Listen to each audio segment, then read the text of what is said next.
Mula nang matalo ng binatang albularyo na si Marco, ang mga aswang dagat ay naging sikat na siya sa buong isla. Naging matunog ang pangalan niya hanggang sa mga kalapit baryo. Bukod sa tagumpay laban sa mga aswang dagat, ay isa pa ang pinagbubunyi ni Marco sa sarili, ang pagkakatagpo niya sa magandang dilag ng isla na si Alena.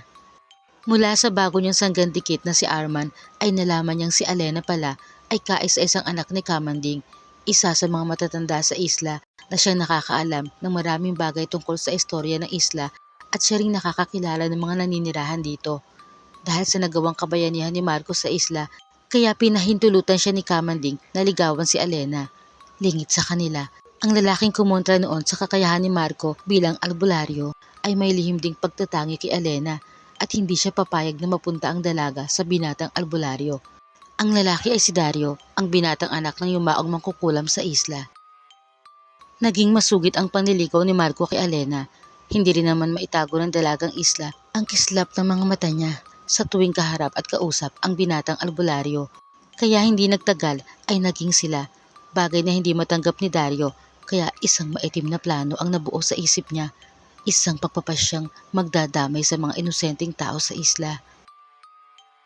Inaya ni Marco si Alena na mamangka sa dagat. Sa kanilang pamamangka ay nakapagkwentuhan sila ng matagal at higit na nakilala ang isa't isa. Labis na nasiyahan si Alena dahil sa kauna-unahang pagkakataon ay narating niya ang gitna ng dagat at kasama pa ang binatang nasa puso niya. Nang biglang magdilim ang paligid, gumuhit ang matatalim na kidlat. Agad na bahala si Alena. Inaya na niya umuwi si Marco dahil sa nagbabadyang sama ng panahon. Subalit natigilan si Marco. Tumingala siya sa langit at luminga sa paligid.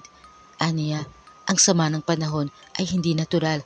Tila isang pagbabadya iyon ng malagim na pangyayaring posibleng maganap sa isla. Hindi maiwasan ni Alena na makaramdam ng pag-aalala. Samantala, sa ilalim ng dagat, ang mga aswang dagat mula sa malayong isla ay nakarinig ng tila pagtawag sa kanila. Isang ritual na umaakit sa kanila para magtungo sa isang lugar, sa Isla Guimara. Ganon din ang nangyari sa mga aswang dagat mula sa iba't ibang lugar ng dagat. Para silang mga isdang naglangoy ang patungo sa isang direksyon. Kasabay na makapanindig balahibo nilang paglangoy ay ang kakilakilabot namang pag-alulungan ng mga aso. Ilang sandali pa ay narating na ng mga aswang dagat ang Isla Guimara. Hindi inaasahan ng mga taga-isla ang sumunod na pangyayari, ang pag-ahon ng mga aswang dagat mula sa tubig at pag-atake sa kanila. Maging si Marco ay nabigla nang humahangos na dumating sa bahay niya si Arman para ibalita ang nagaganap sa isla. Ang buong akala niya ay naubos na niya ang mga aswang dagat. Tinanong agad niya si Alena pero hindi raw ito nakita ni Arman dahil nagmamadali na nga siyang pinuntahan nito. Sinabihan niya si Arman na maghanda. Dali-dali silang gumawa ng mga pana na ang dulo ay isinawsaw sa langis na gawa sa asin at bawang na may kasamang orasyon. Tiniyak ni Marco kay Arman na ang aswang na matatamaan nun ay tutumba. Pagdating nila sa isla ay nasaksihan ni Marco kung paano atakihin ng mga umahong aswang dagat ang mga tao sa isla. Tinignan niya ang kakaibang mga paa nila. Makapanintig balahibo ang kanilang pag-ungol. Talikuran nilang pinana ni Arman isa-isa ang mga yon. Bili ni Marco kay Arman, wala silang ibang papatamaan kundi ang paa ng mga ito dahil natitiyak niyang nasa mga paa ang ritual ng sino mang tumawag sa kanila para umahong sa dagat. Hindi nga nagkamali si Marco. Isang tama lang ng pana sa paa ay bumabagsak na agad ang aswang. Nagiging alikabok at nililipad ng hangin pabalik sa dagat. Habang nakikipaglaban ay naging malikot din ang mga mata ni Marco.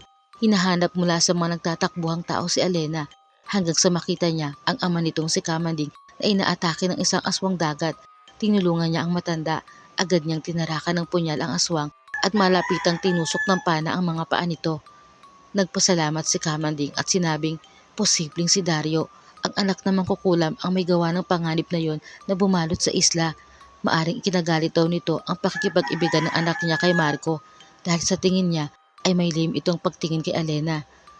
Ramdam niya sa mga kilos at tingin nito noon pa. Binigyan ni Marco ng pana ang matanda para may panlaban ito, tapos ay sinabi naman sa kanya nito kung saan matatagpuan ang kubo ni Dario. Wala na sa kubo si Dario, ngunit naroon nga't nakita ni Marco ang mga kagamitan nito sa ritual. Sinira niya ang mga yon at dali-daling lumabas para hanapin si Dario. Naabutan niya itong tumatakas. Hila-hila patungo sa bangka ang nagpupumiglas na si Alena.